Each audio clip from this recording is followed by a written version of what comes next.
हाँ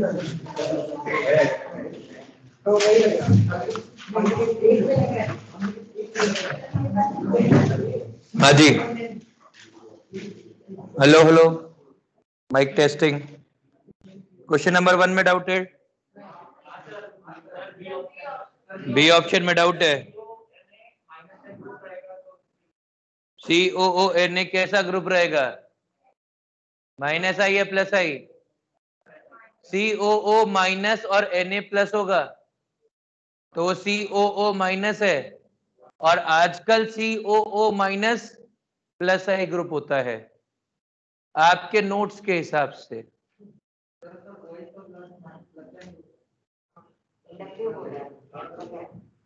तो क्या करूं प्रणव भाई, तो क्या करना चाहिए यदि प्लस आई में, तो क्या करें मतलब? पर बेटा रेजोनेंस में भी तो होना चाहिए, रेजोनेंस में जो होगा उसी की तो बात करेगा। बिना कॉन्जुगेशन की रेजोनेंस होती है क्या आजकल? तो कॉन्जुगेशन कहां दिख रही तेरे को? दिखी क्या? देखिए यही चीज जरूरी है, प्लीज समझिए। अभी मेरे लिए जीओसी में ये मैटर नहीं करता है कि आप लोगों को कितना आया कितना नहीं आया, मेरे को ये मैटर करता है कि आपकी अप्रोच सही से हो रही है कि नहीं हो रही है। Even if you do all 30 wrong, I don't mind that right now for few days. और यदि आपको एक बार जजमेंट सही लेना आ गया तो फिर आपको समस्या नहीं आएगी, फिर मक्खन है। नहीं आया तो फिर मिलेंगे अगली साल 2022 जेई के लिए। हाँ जी, question number 2। Question number 2 doubt था ना बेटा? क्या डाउट है?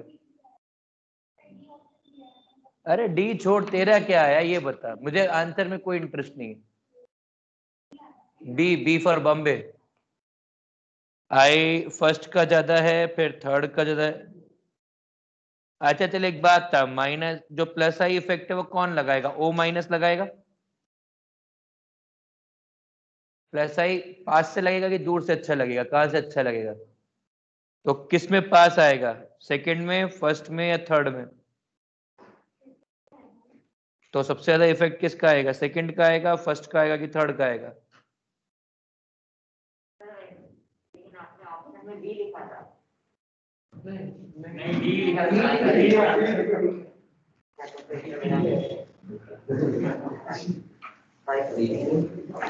बीमार हो रखा है तू। आगे क्वेश्चन नंबर 3 में डाउट है। 4, what is percentage S character in hybridization of carbon when it exerts minus I effect? बताइए। सी ऑप्शन आएगा।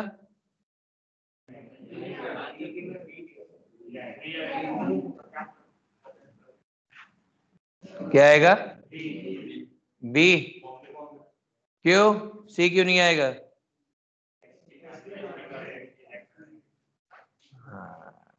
एसपी कार्बन उससे ज्यादा हाइब्रिडाइजेशन नहीं कर सकते।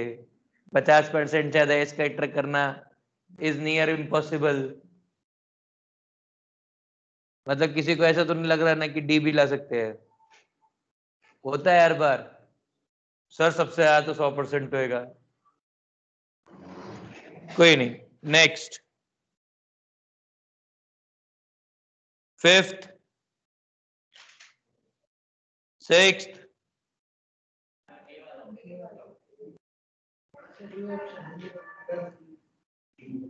6th के ए में क्या डाउट है भाई? पहले डाउट बताओ, वैसे आंसर नहीं दूंगा मैं। आप यदि उम्मीद करते हो कि आप डाउट बोलोगे और मैं ऐसे खड़ा हो जाऊंगा फुर्ती से और सब कुछ बताने लग जाऊंगा, वैसा नहीं हूं मैं, सॉरी।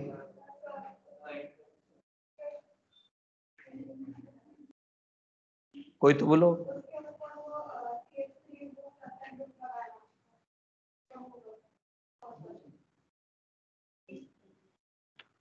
आंसर क्या दिया है? एबीसी दिया है। पहला वाला सही है।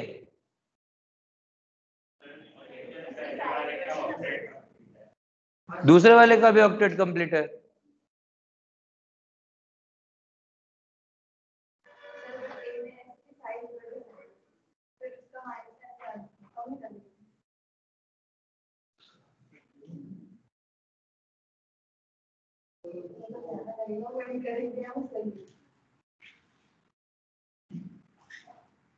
देख कैसे ऐसे अजीब अजीब सी बातें नहीं, मेरा दिमाग इतना तेज काम नहीं करता है, तो ये इनकरेक्ट है ना।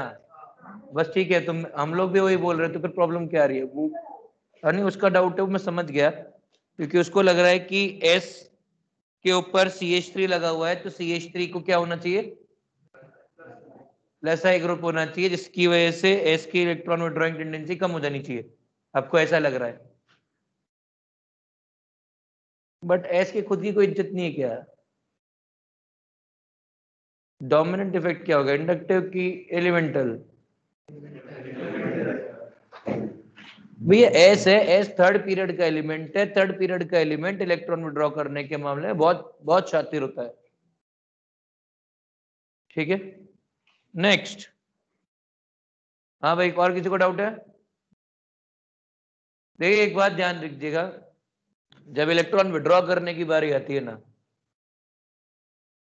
इंडक्टर से, तो आपके पास रीजन एस में, जैसे एस को कंपेयर करना है या पी को कंपेयर करना होता है, मान लीजिए पी प्लस इलेक्ट्रॉन बेटर खींचता कि एन प्लस इलेक्ट्रॉन बेटर खींचेगा? क्यों? साइज बड़ा है, देखो साइज बड़ा है, उसका इलेक्ट्रॉन विड्रॉइंग पावर ज्यादा होता है, जो क्या बोल सकते हैं इलेक्ट्रॉन डेफिशिएंसी वो एक्सपीरियंस करता है वो ज्यादा होती है, जो जेड इफेक्टिव का इंक्रीमेंट आता है वो ज्यादा आता है। ठीक है, बोल भाई। देख साइज बड़ा होते क्या होते हैं, जो ऑर्बिटल्स होते हैं, मैं बिल्कुल जो रीजन दे रहा हूँ वो एक ही बार दूंगा, वापस रिपीट नहीं करूंगा। यदि किसी को रिपीट में चाहिए तो रिकॉर्डिंग देख लेना, ठीक है? जैसे आप साइज बड़ा करते हो, डाउन द ग्रुप जाते हो, तो जो एस कैरेक्टर का वेरिएशन होता है ना, वो वेरिएशन ऑल्टर होता है। ऐसा नहीं होता है, हम लोग जो बार बार साइज साइज बड़ा या फिर उसको वैसे इज्जत देने लग जाते हैं ना, वो क्यों देते हैं? भाई आपके पास एस है, एस का लोन पेयर कहाँ होएगा? एस का जो लोन पेयर है वो कहाँ होगा? वो कौन से बॉन्ड में होगा? भाई आपने ये बनाया एस CH3 ये लोन पेयर, ये लोन पेयर। अब बेसिकली लोन पेयर से बॉन्ड बना है, तो जो लोन पेयर वाला बॉन्ड था, जो लोन पेयर वाला ऑर्बिटल था, उसमें एस कैरेक्टर रिलेटिवली बहुत ज्यादा होगा। अरे ये तो नहीं है, मतलब नॉन हाइब्रिडाइज टाइप है ना? तो जो एस कैरेक्टर एस में ज्यादा होगा ना, वो इलेक्ट्रॉन विड्रॉ कर लेता है, इसीलिए साइज मैटर कर रही होती है वहां पे। ठीक है, नेक्स्ट।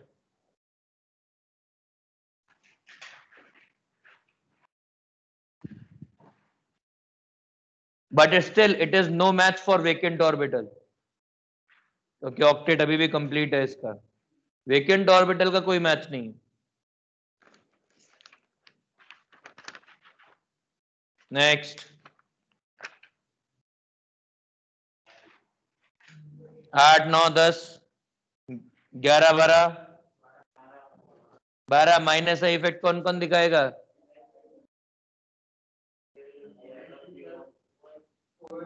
क्या आंसर है? तो 6 आ रहे ना,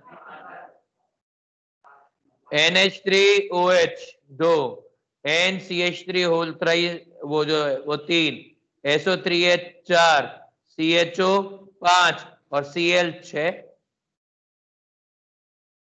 CO minus plus I group है भाई।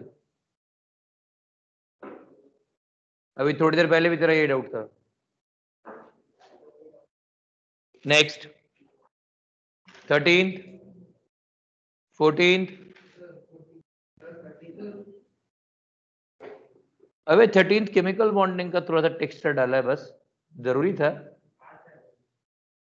5 आ रहे हैं, क्या आंसर दे रखा है? तो 6 आएंगे। तेरे पहले तू 5 बता। मुबारक को CO2 नहीं बोला, तेरी पिटाई बच गई। आगे बता तू।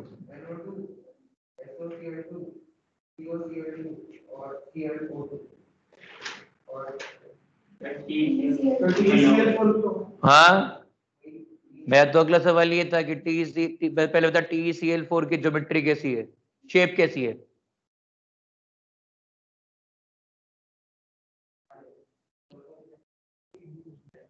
सीसॉ एक लोन पेयर वाली स्पीशीज है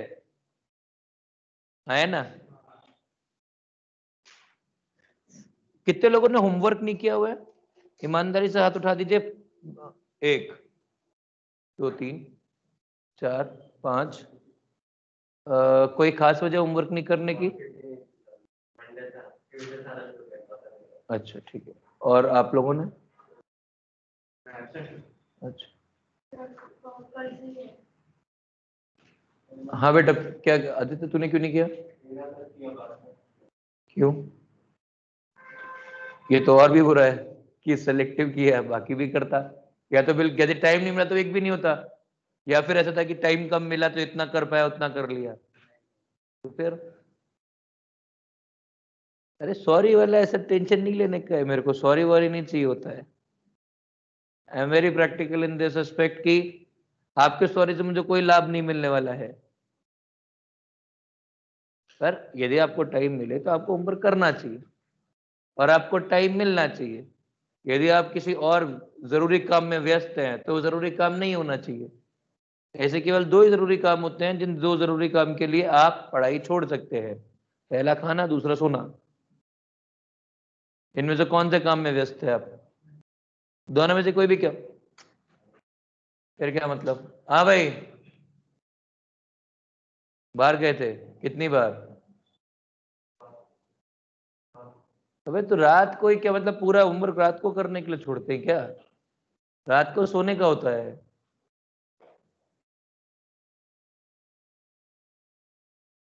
आज पहली बार था, मैं बिल्कुल सभ्यता से बिहेव कर रहा हूँ। अगली बार होमवर्क नहीं होगा, बाहर खड़ा करूंगा। उसके अगली बार नहीं होगा, मारता मारता नहीं तो छोड़ के आऊंगा। समझ में आ गया? आपको मेरी भाषा से समझ में आने लग जाए कि मैं बहुत हिंसक हूं। क्लियर है? ज्यादा देर मूड नहीं खराब करने का, उससे खुद ही का खून खत्म होता है। हाँ भाई, पोलैरिटी का जवाब मिल गया तेरे को? गौरव भाई, अगली बार होमवर्क होना चाहिए। नहीं होएगा ना तो it will be painful. Extreme और लगाया आगे, वो साइलेंट था। 14th तो क्या करूं? 10 के नहीं है? कितने एग्जाम्पल दे रहे, कितने हैं? टोटल 10 है, तेरे को 7 लग रहे हैं। किसको 7 लग रहे हैं? तेरे को 3 लगे। कोई ऐसा इसको 10 के 10 लगे? कोई ऐसा इसका आंसर आया?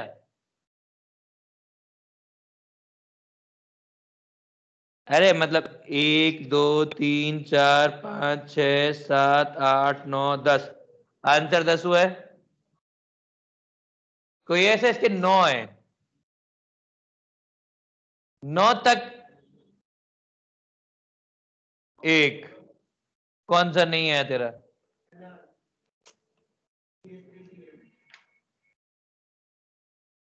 और नहीं यार, मैं जो एक्सपेक्ट कर रहा हूँ वो जवाब नहीं है एक्चुअली।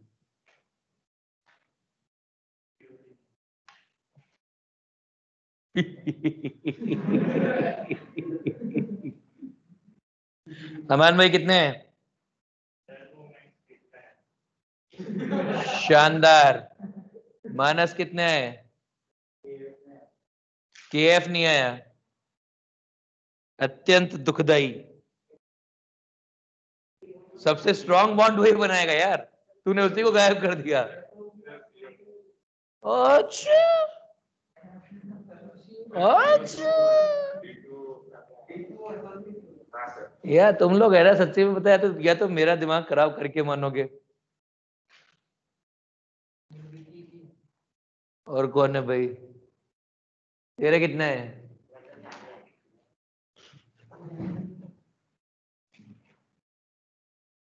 नील कितने हैं बेटा? है ज्यादा स्किप नहीं करने का है, वरना है ना आप चलते रहोगे, आईआईटी आपको स्किप कर देगा, अच्छा नहीं लगेगा ना। हाँ बेटा जी, कितने हैं? अरे पानी में करेंगे सारे भैया, पानी से हाइड्रोजन बॉन्ड तो बना सकते हैं ना, खुद में हाइड्रोजन है तो क्या हो गया, उससे पानी है पूछा है ना, तो पानी में तो OH अवेलेबल है, मतलब आपको केवल एक मोर इलेक्ट्रोनेगेटिव एटम चाहिए, है ना? तो कैंसर में मोर इलेक्ट्रोनेगेटिव एटम है। अब इसमें 9 आंसर तक आने चाहिए थे डायरेक्ट। CH3CN में N है, N O और H का बॉन्ड बन जाएगा, C6H5OH के अंदर O H और O का बॉन्ड बन जाएगा, D2O OHO H3PO3 बनेगा, SO3, अरे SO3 पानी में डालते H2SO4 बन जाएगा भाई, हाँ है ना? CO2 पानी में डालते H2CO3 बन जाएगा, KF, अरे बिल्कुल होगी हाइड्रोजन बॉन्डिंग, क्यों नहीं होगी? O है मोर इलेक्ट्रोनेगेटिव एटम, H और मोर इलेक्ट्रोनेगेटिव एटम, तो कोई हाइड्रोजन बॉन्डिंग रोक सकता है? KF F माइनस डाल रहे हो आप हाइड्रोजन बॉन्डिंग के लिए, उससे ज्यादा क्या चाहिए किसी को? Strongest hydrogen bond is HF bond, HF2 minus बनता है, HF जो होता है, HF मॉलिक्यूल जो डिसोसिएट करता है वो ऐसे करता है, 2HF molecule HF2 minus plus H plus ऐसे डिसोसिएट करता है, और ये इकलौता बॉन्ड है जिसका dissociation energy is more than 42 kilojoule per mole. अपन ने जो वीक बॉन्ड का एनर्जी डिस्कस किया है वो कितना है? Less than 42। ये इकलौता हाइड्रोजन बॉन्ड है इसका बॉन्ड एनर्जी, जिसका hydrogen bond energy is more than 42, data wise 69 आता है। कितना आता है? तो यह तो बड़ा इज्जतदार है, एक्सट्रीमली इज्जतदार। आगे CH3COH और CH3 और CH3 का तो कोई समस्या ही नहीं है। अब इसमें मेरे को एक डाउट रहता है F2,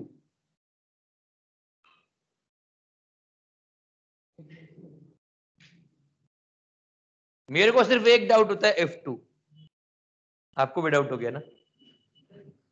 I was expecting that. कोई F2 का हाइड्रोजन बॉन्डिंग जस्टिफाई कर सकता है क्या? कैसे?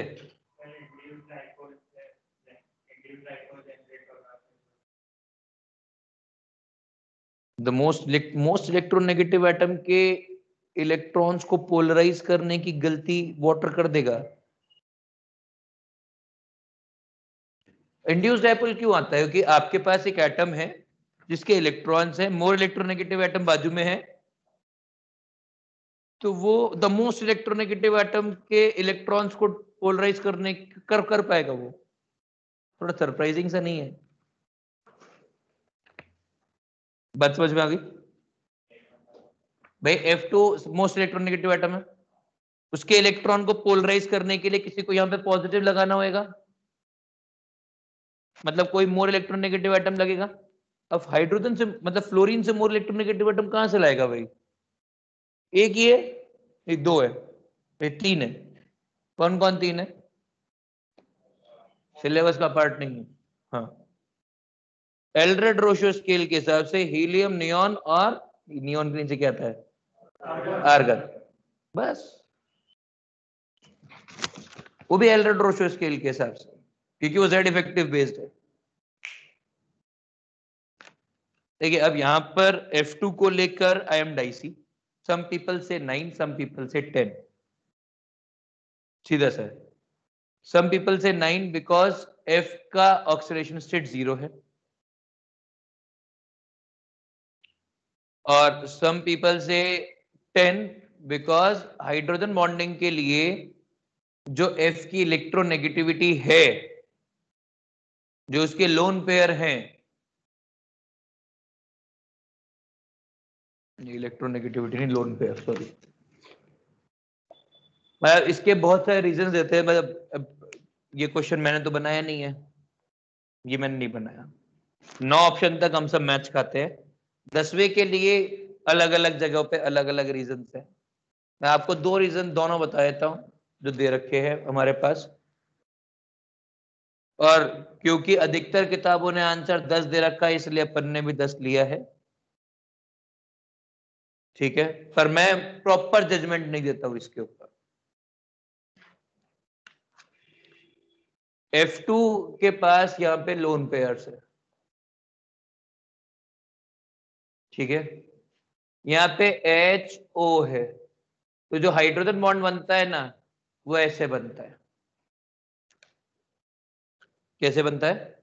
लोन पेयर H और O के बीच में, ठीक है।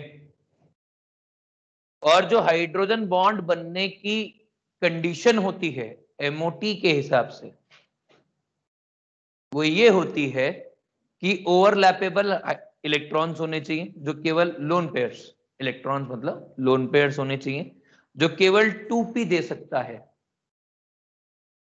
H के अंदर एंटी बॉन्डिंग मतलब 1s सिग्मा एंटी बॉन्डिंग खाली होना चाहिए, जो यहां खाली है,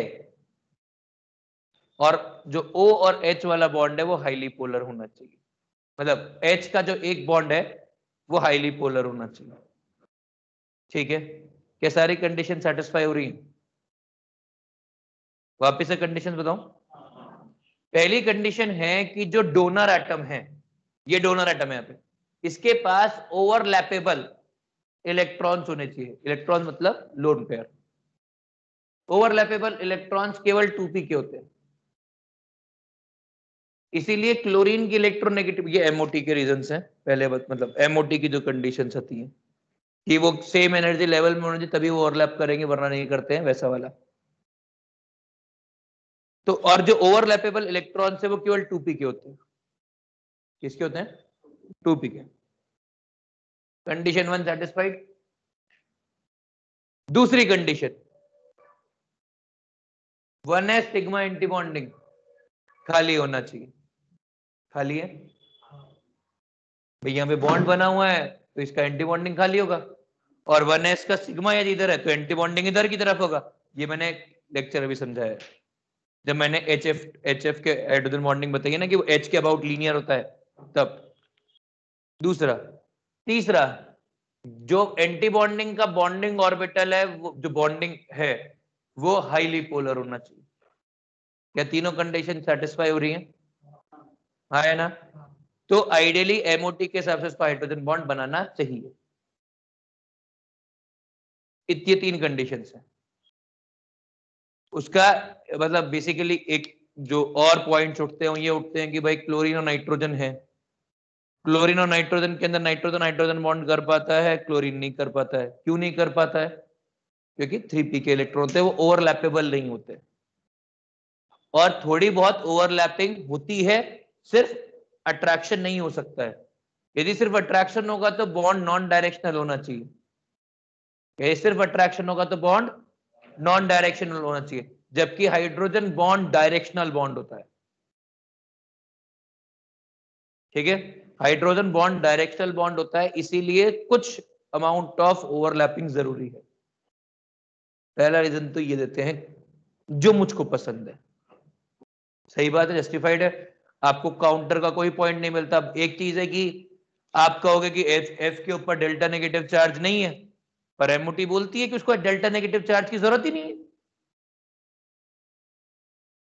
समझ में आ गया? पहला, आपका सिलेबस डेल्टा नेगेटिव चार्ज मांगता है, MOT नहीं मांगती। अबे तभी तो ज्ञान दे रहा हूं यार। यदि मेरे को तेरे को 9 करवाना होता और नहीं बताना होता, मेरे को काटने में शर्म आ रही थी। एक ऐसा 2 ही तो बैक स्पेस दबाए थे, F2 पूरा गायब हुआ था, 3 कॉमा भी गायब होता है कि नहीं? दूसरा जो रीजन देते हैं, F2H2O में रिएक्ट करता है। कुछ जो ऑथर होते हैं वो क्या रीजन देते हैं, H2F2 में, F2 वाटर में रिएक्ट करता है और अच्छी खासी रिएक्शन शो करता है और बनाता है HF एंड O2। ठीक है, यदि HF बनेगा तो हाइड्रोजन बॉन्डिंग बनेगा ही बनेगा। उसने सिर्फ इतना बोला है कि पानी में जाने के बाद कौन हाइड्रोजन बॉन्डिंग कर रहा है, किसी ने ये नहीं बोला कि वो डिसॉल्व हो रहा है कि रिएक्ट कर रहा है। पर दिस सेकंड वाला रीजन है वो इतना कन्विंसिंग नहीं लगता है मुझे। रिएक्ट कर रहा है ठीक है, पर उसको बताना चाहिए, कुछ तो हिंट देना चाहिए कि रिएक्शन करवानी है।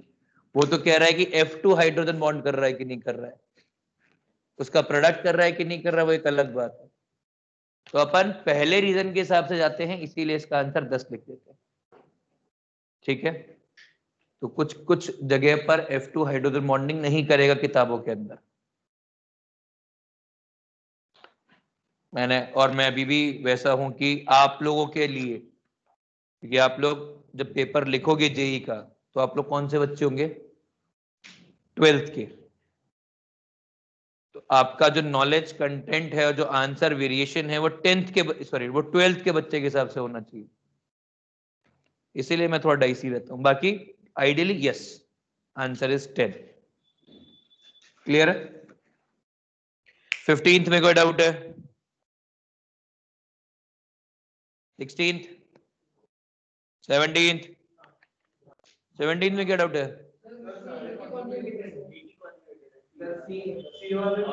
अच्छा सी वाला ही है।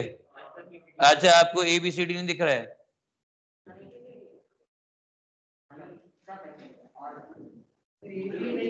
चलो बी दिखाऊं पहले। B is easier to see. B B बिल्कुल सही, मैं आपके साथ हूँ।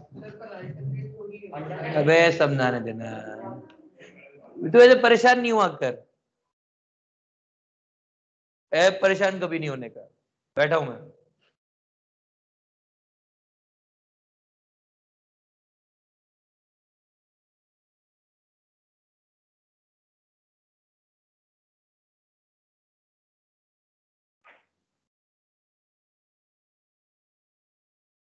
ऐसा होगा, पर रेजोनेंस तो है ना। CO2 में रेजोनेंस होती है क्या? हाँ ऐसी वाली होती है, ये ले ऐसा, C double bond O, double bond O, ये इधर, ये इधर, O minus, triple bond C, O plus, sorry sorry sorry sorry,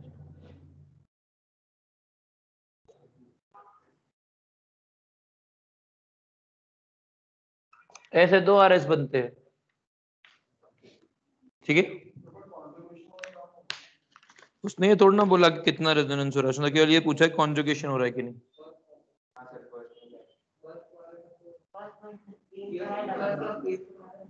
अरे मन की आंखों से देखो, इसीलिए तो इतनी मेहनत की।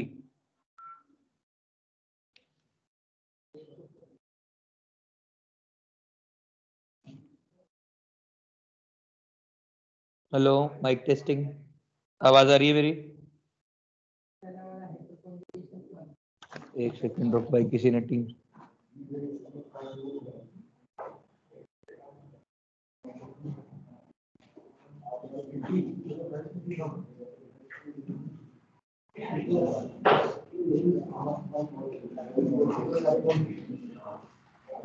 बेटा जी आज बोर्ड पे जो लिखा है वो साफ दिख रहा है ना? ठीक, आगे देखिए प्लीज।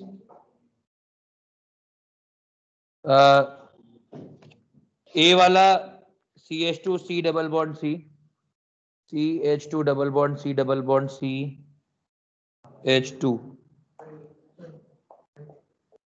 ऐसा। चलिए अब जरा मुझे एक बात बताइए, कॉन्जुग आपने रेजोनेंस पूरा पढ़ लिया है?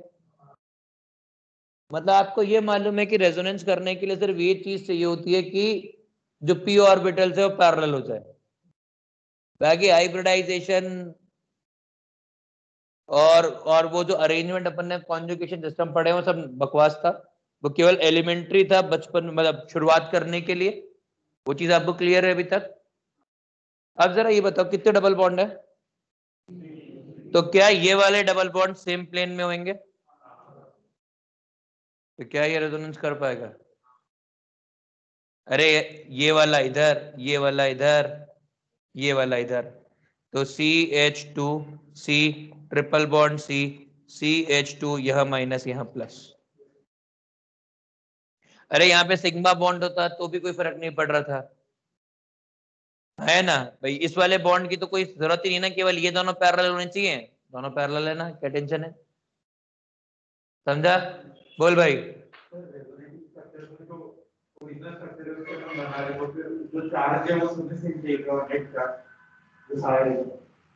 क्या बोल रहा है?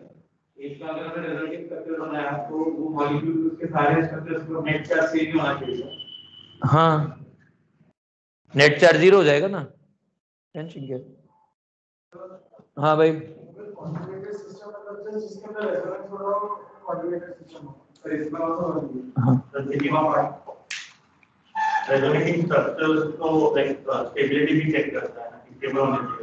बिल्कुल नहीं, ये वैसा नहीं है। जैसे तेरे को ये दिखेगा कि भाई ये कॉन्जुगेशन है क्या, पहले ये बता। तो इसमें और ये एक ही तो आइटम है भाई। यहाँ पे तूने एक बॉन्ड लगाया तो दो लगा दे, क्या फर्क पड़ता है उससे? देखो तो ये वाले सेम प्लेन में चाहिए, सेम प्लेन में है ना, तो यदि ये कॉन्जुगेशन है तो ये क्यों नहीं है? बात तो एक ही है भाई, कॉन्जुगेशन में इस वाले बॉन्ड की क्या वैल्यू है? कुछ भी नहीं है। वैसे कॉन्जुगेशन में इस वाले बॉन्ड की क्या वैल्यू? कुछ वैल्यू नहीं है, क्योंकि जिस जिस जिस एक्सिस पे कॉन्जुगेशन होना है वो एक्सिस तो खाली पड़ी है इनकी। समझ में आ गया? देखिए, इसीलिए हम लोग सॉल्विंग बाद में करवाते हैं, जिससे कि आपका विजन पूरा क्लियर हो जाए। अभी क्लियर है? आगे। हाँ,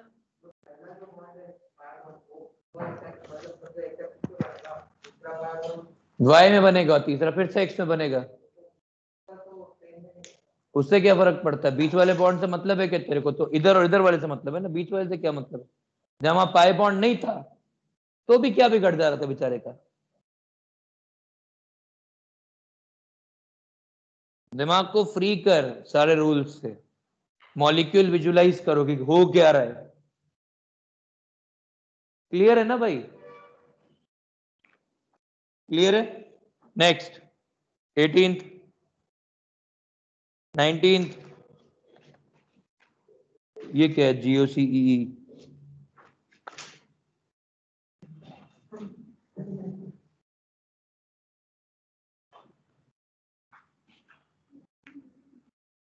ट्वेंटी 1 2 3 4, 4 में कौन सा? क्या ए आंसर? पीछे आंसर कुछ और दे रखे कि नहीं? Which of the following is not correctly matched? शानदार।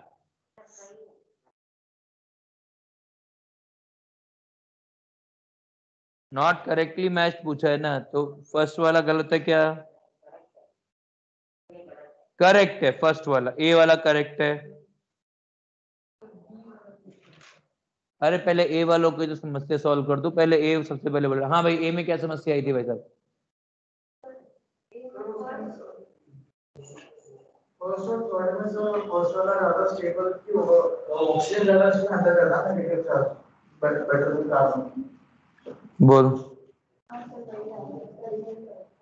ए में सबके ऑक्टेट कंप्लीट है फर्स्ट वाले स्ट्रक्चर में, और थर्ड वाले स्ट्रक्चर में कार्बन का ऑक्टेट इनकम्प्लीट है। कौन ज्यादा मैटर करता है रूल्स के अंदर? पहला डन। दूसरा,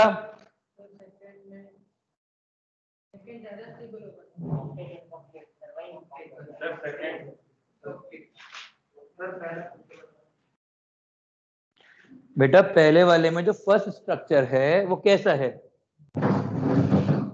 वो ऐसा है।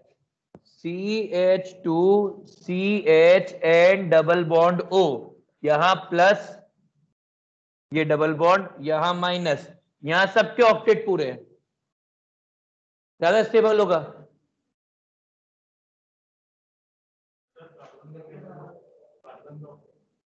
कौन से कार्बन का?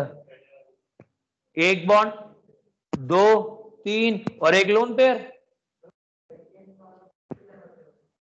सेकंड वाला सबसे ज्यादा स्टेबल है भाई।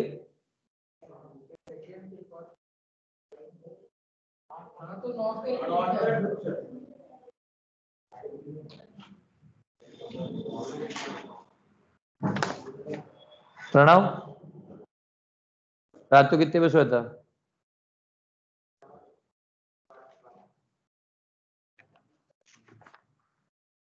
आंसर समझ में आ गया कि नहीं आया?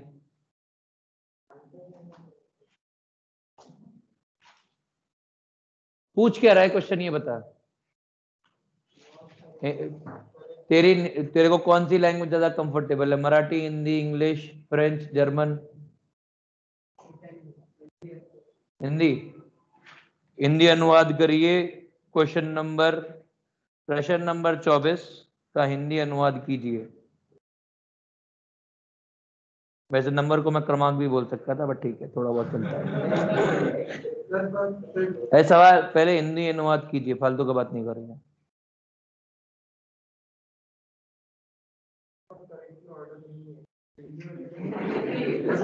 तो उससे पूछा था ना मैंने इससे। हाँ। कौन सा कथन सही नहीं है? आगे बताइए। नॉट करेक्टली पूछा है ना, बताइए। फर्स्ट, अब आप कथन ए के बारे में बता रहे हैं। बिल्कुल दे रखा है सर, तो यही दे रखा है तो ये सही है ना।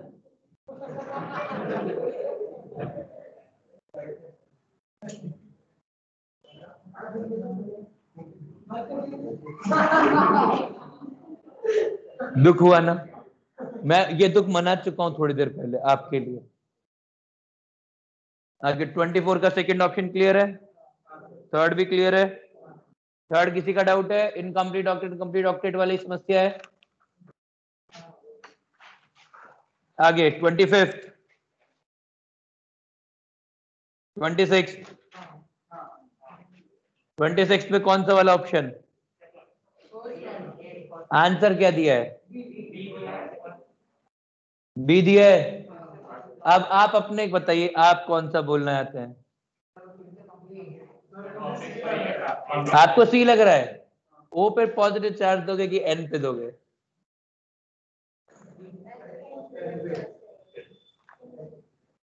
अभी ठीक है। और बताइए साहब। क्या?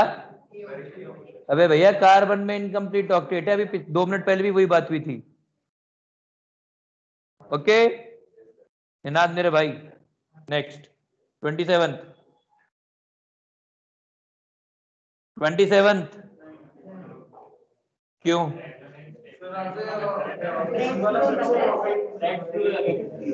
हाँ, आई लाइक इट। 28, 29, 30।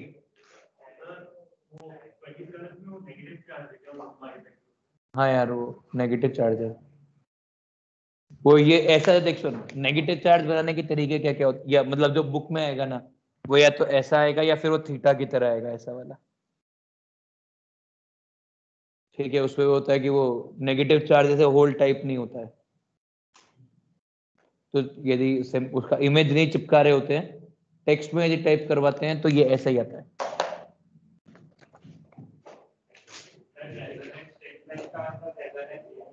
हाँ चलिए,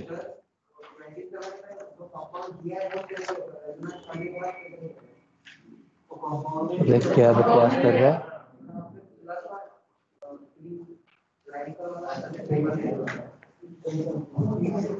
अबे वो अनस्टेबल है भाई, अनायन अनस्टेबल है। चलिए, हो गया यहाँ तक? अच्छा लग रहा है आपको?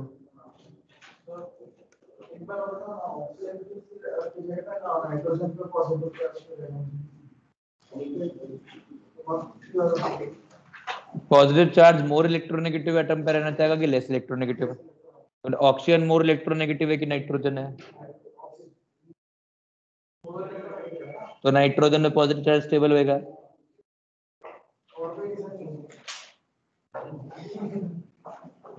भाई सुन, जितने रीजन होते हैं ना सब पढ़ा दिए। अब यदि कुछ आंसर आएगा ना जो अपने से मैच नहीं कर रहा होगा तो उसको अपन एक्सेप्शन करके याद कर लेंगे, ठीक है? खैर नहीं आएगा, इतना पढ़ा है, सब पढ़ा दिया, इससे ज्यादा नहीं होता। इससे ज्यादा करने के लिए फिर अपने को उन सिस्टम्स में घुसना पड़ता है जो आपके सिलेबस में नहीं होते हैं। जैसे बाय फ्री रेडिकल्स क्या होते हैं, अकाइमेरिक इफेक्ट्स क्या होते हैं,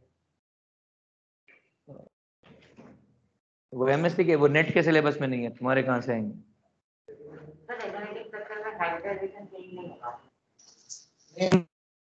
पहले से चेंज होता है। यदि बेंजीन में एक सेकेंड,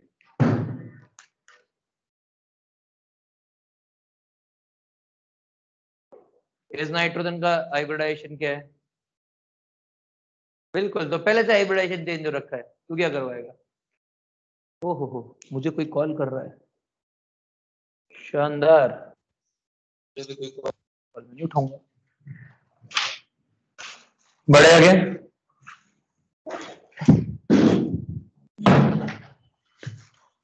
सबको क्लियर है ना? अब आप लोगों ने कल कौन सी किताब, एम एस चौहान साहब, वो सॉल्व किया क्या आपने? एम एस चौहान कितने लोगों ने सॉल्व की? कितने क्वेश्चन सॉल्व किए? 30 कि 150 तक कितने लोग के हो गए? 30 तक? तो फिर 30 तक में लोग ज्यादा हैं, तो फिर 30 से बाद 30 में कितने क्वेश्चन बन गए?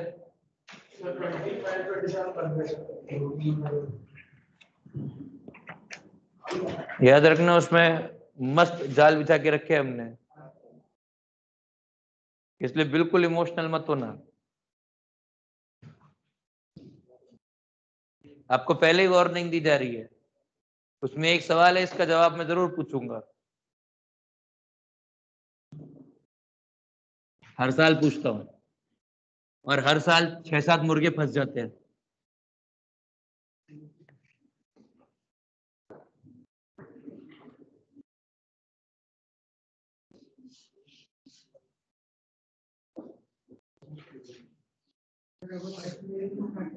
और क्या?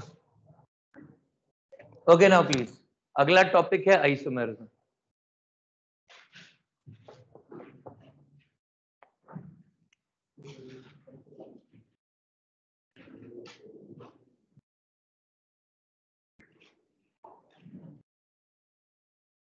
ये सब इजी टॉपिक्स है, आइसोमेरिज्म इजी टॉपिक होता है हमारे लिए, मतलब उसका केवल एक छोटा सा कंपोनेंट है जो अच्छा इमेजिनेटिव है, बाकी सब तो आप कहेंगे तो मैं एक दिन में भी पढ़ा सकता हूँ। आइसोमेरिज्म का मतलब क्या होता है? ये एक ऐसा फिनोमिना है जिसके अंदर एक मॉलिक्यूलर फॉर्मूला होता है पर स्ट्रक्चर्स अलग अलग होते हैं, या 3 डायमेंशनल अरेंजमेंट ऑफ एटम अलग अलग होता है, ठीक है? एक बार पहले थोड़ा सा लिख लेता हूं, फिर डिस्कशन पे वापस आऊंगा। In this phenomena,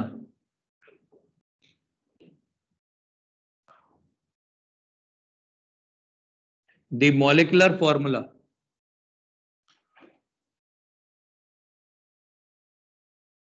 of two compounds are same, but structural formula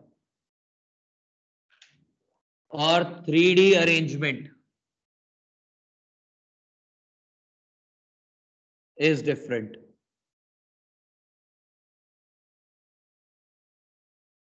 arrangement is different. इसके टाइप्स होते हैं,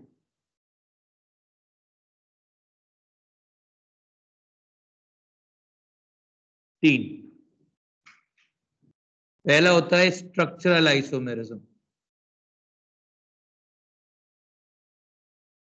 स्ट्रक्चरल आइसोमेरिज्म को कॉन्स्टिट्यूशनल आइसोमेरिज्म भी बोलते हैं। क्या बोलते हैं इसको?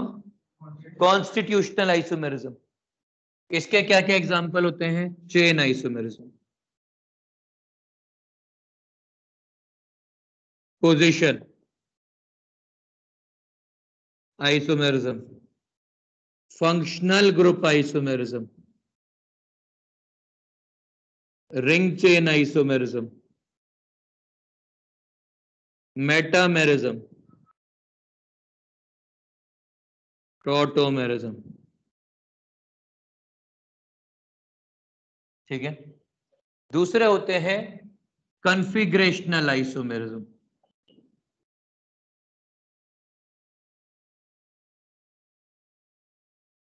इसमें दो टाइप के होते हैं, ज्योमेट्रिकल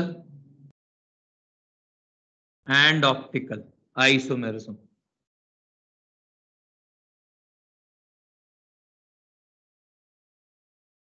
और तीसरा होता है कन्फर्मेशनल आइसोमेरिज्म।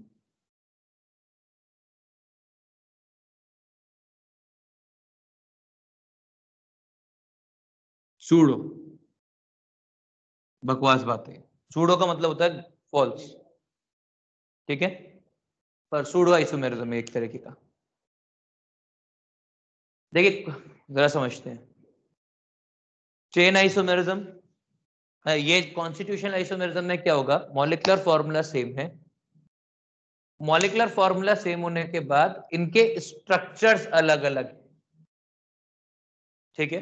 अब क्या चीज है, क्या चीज चेंज हो रही है उसके नाम के ऊपर लिखा जाता है। यदि चेन चेंज हुई है तो chain isomerism, position of substituent या फंक्शनल ग्रुप चेंज हुआ है तो पोजीशन आइसोमेरिज्म, यदि फंक्शनल ग्रुप चेंज हुआ है तो फंक्शनल ग्रुप आइसोमेरिज्म, यदि एक स्ट्रक्चर रिंग है और एक लीनियर है तो रिंग चेन आइसोमेरिज्म, यदि एक पॉलीवेलेंट फंक्शनल ग्रुप के दोनों तरफ चेंज हुआ है तो मेटामेरिज्म और टॉटोमेरिज्म फिर अलग है, थोड़ा डिस्कस बाद में करेंगे।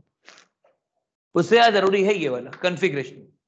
कॉन्फ़िगरेशनल आइसोमेरिज्म में molecular formula same, structural formula same, 3D arrangement of atom is different. क्या डिफरेंट है? एक्सप्लेन करूं?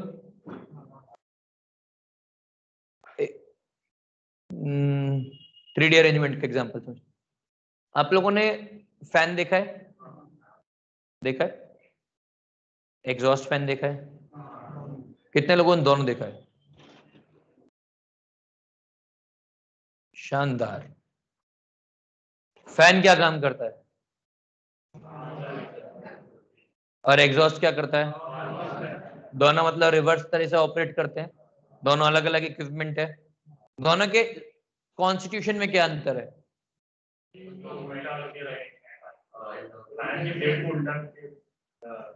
फैन की ब्लेड को उल्टा कर दिए, पर बॉन्डिंग साइड सारी सेम है, एग्जैक्ट सेम आर्किटेक्चर है। यदि ब्लेड्स को प्लेन कर दो, उनका जो अरेंजमेंट ऑफ ब्लेड्स है उनको प्लेन कर दो तो दोनों एग्जैक्ट सेम चीज बनाएंगे, है ना। एक की ब्लेड्स ऐसी है, मतलब यूं कि आप यदि रोटेशन ऐसे हो रहा है तो ब्लेड्स नीचे की तरफ कर लोगे, ये फैन होगा, और एग्जॉस्ट में उल्टी की तरफ होंगे, सिर्फ इतना अंतर। तो यही 3D अरेंजमेंट हो गया भाई। बॉन्डिंग सेम है, बाकी सब कुछ सेम है, क्या चीज डिफरेंट है? अरेंजमेंट। कि भाई आप एक तरफ यदि यूं फैन चलाओगे तो यहां से एयर ज्यादा कट करेगी, यहां से कम कट करेगी, तो ये जो हिस्सा है ये ज्यादा एयर से टकराएगा और उसकी वजह से एयर डाउनवर्ड्स मूव करेगी, ये फैन हो गया। और एग्जॉस्ट में ऐसा कि जो ब्लेड ऐसे है वो ऐसे है, तो अब ये ऐसे घूमेगा, ज्यादा एयर टकराएगी, फिर वो डायरेक्शन देगा तो बाहर की तरफ डायरेक्शन देगा, तो गैस जो एयर है वो बाहर जाएगी। समझ में आ गया? 3 डायमेंशनल अरेंजमेंट डिफरेंस समझ में आया? ये होता है कॉन्फ़िगरेशनल आइसोमेरिज्म। कन्फर्मेशनल आइसोमेरिज्म होता है जो बॉन्ड रोटेशन से बनता है। आपके पास सिग्मा बॉन्ड है, रोटेटेबल बॉन्ड है, तो वैसे वो रोटेट करेगा तो अलग अलग तरह के जगह पर एटम अवेलेबल होगा, तो हमने कहा ये दो एटम्स है, ये वाला और ये वाला, ये अपन ने रिलेटिव मार्कर ले लिया। अपने को जो भी कुछ दिखता है ना वो रिलेटिव मार्कर के रिस्पॉन्स में दिखता है। अपन ने क्या किया, इस सिग्मा बॉन्ड को रोटेट करना चालू किया, तो ऐसे करेगा। तो अपन ने कहा ये एक अलग है, ये एक अलग है, ये एक अलग है, ये एक अलग अलग अलग अलग, फिर वापस ये सेम आ जाएगा। तो पर ये तो एक कंटिन्यूअस प्रोसेस है ना, ऑनगोइंग प्रोसेस है।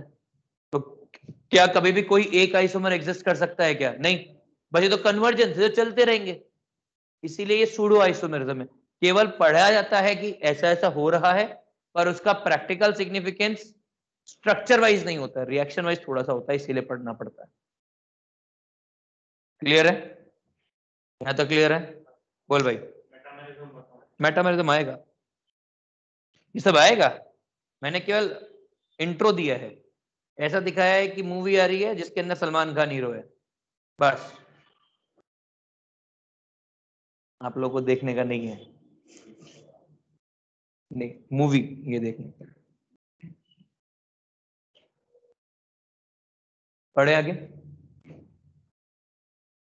स्ट्रक्चर आइसोमेरिज्म, ये वाला हिस्सा आ रहा है ना? हाँ आ रहा है। देखिए स्ट्रक्चर आइसोमेरिज्म में सबसे पहला है चेन आइसोमेरिज्म। चेन आइसोमेरिज्म में क्या आएगा? लॉन्गेस्ट चेन डिफरेंट है। क्या कैसे? ये एक काम करो, पहले स्ट्रक्चरल डिफाइन कर लेता हूँ। टाइम क्या हुआ है?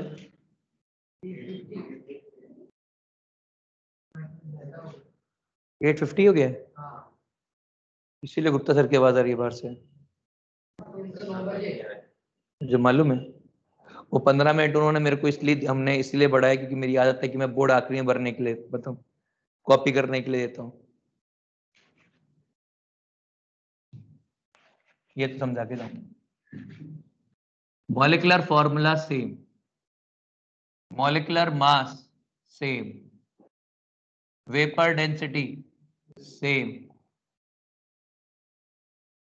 डिफरेंट क्या क्या है? Different structure, different boiling point, different melting point. ठीक है, तो उसमें क्या क्वेश्चन कैसा बनता है? Which of the following statements are true for structural isomerism? The compound showing structural isomerism have same boiling point, same melting point, same molecular mass, different vapor density. जैसे नौटंकी वाली चीजें चलती हैं। ठीक है, स्टेटमेंट पिक कर लेंगे सीधा। मतलब ये दोनों में चलता है, मल्टीपल चॉइस में भी चलता है, सिंगल चॉइस में भी चलेगा, और न्यूमेरिकल रिस्पॉन्स में भी चलेगा। कि 15 स्टेटमेंट लिख के यदि आप पहचानते रहो कौन कौन सा सही है। ठीक है,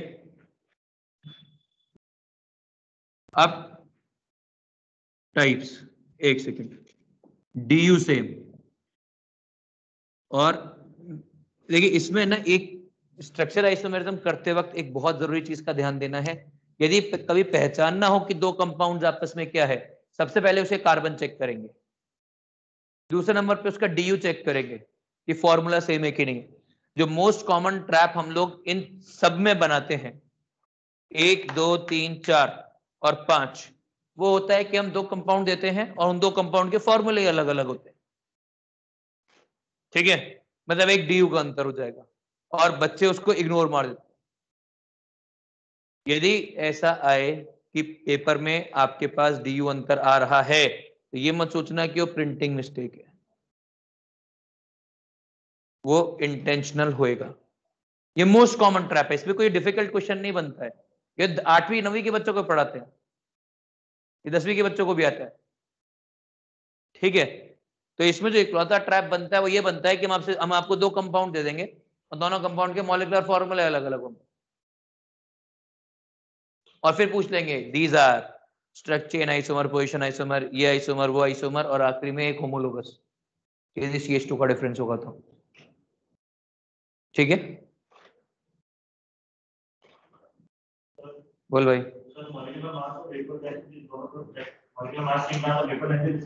बिल्कुल सेम होगी।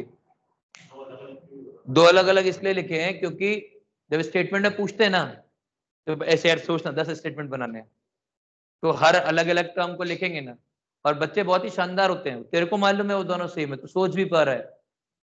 हमने देखा है कि बच्चे मॉलिक्यूलर मास सेम टिक करके आते हैं, वेपर डेंसिटी अलग टिक करके आते हैं, वेपर डेंसिटी सेम टिक करके आते हैं, मॉलिक्यूलर मास अलग चिपका आते हैं, मॉलिक्यूलर फॉर्मूला सेम लिख के आते हैं पर मॉलिक्यूलर मास अलग अलग चिपका आते हैं।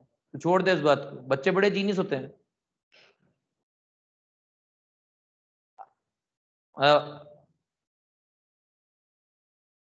इनमें बच्चे गलतियां करते हैं जो क्या होती हैं, चलो ये तो फिर भी ठीक ठाक सी हैं, आपको समझ भी आती है, सब कुछ होता है।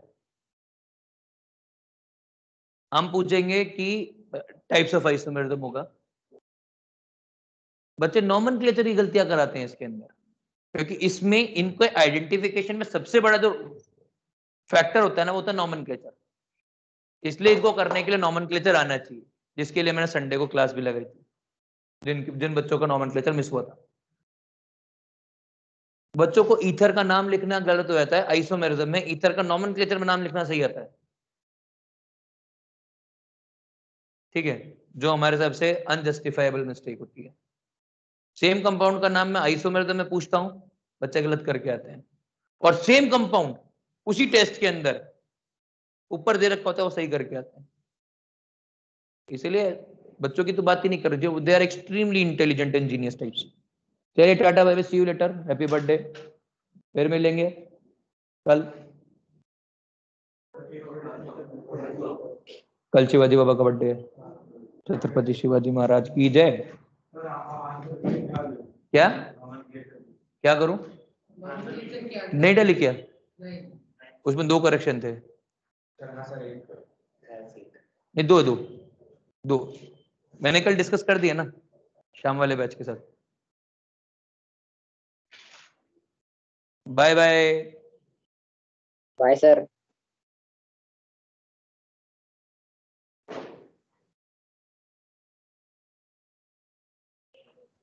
अबे रुक जा, अच्छा यहाँ पर है बटन।